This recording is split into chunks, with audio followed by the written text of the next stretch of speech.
এই 6টি টিপসে আপনি সফল। 1.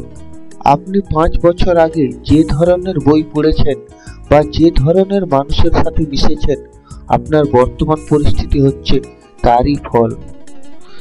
2. আপনার সফলতার 90% হলো কঠোর পরিশ্রম আর 10% হলো অনুপ্রেরণা। এটা সবসময় মনে রাখবেন। 3. মানুষের কাছে আপনার ফার্স্ট ইমপ্রেশনটাই হবে সবচেয়ে গুরুত্বপূর্ণ, কারণ পরে সেকেন্ড চান্স নাও পেতে পারেন। 4. আপনি আগে যা করে এসেছেন সবসময় যদি ভাবেন সেটাই করবেন, তাহলে আগে যা পেয়েছেন শুধু বর্তমান কেন, অদূর ভবিষ্যতেও তাই পাবেন। 5. এটা সবসময় মনে রাখবেন, একটি পরাজয় কিন্তু আরেকটি পরাজয় জন্ম দেবে, তাই পরের পরাজয় যাতে না আসতে পারে সেটা খেয়াল রাখবেন। 6.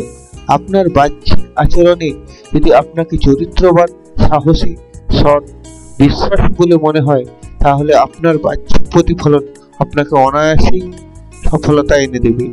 সবশেষে আপনার ইচ্ছাশক্তি ও চেষ্টা নিয়তি পাল্টে দিতে পারে। স্বপ্ন পূরণে শুধু আবেগ নয়, বেগ দরকার, সঙ্গে বিনয়ী মনোভাব ও প্রেরণা খুবই প্রাসঙ্গিক।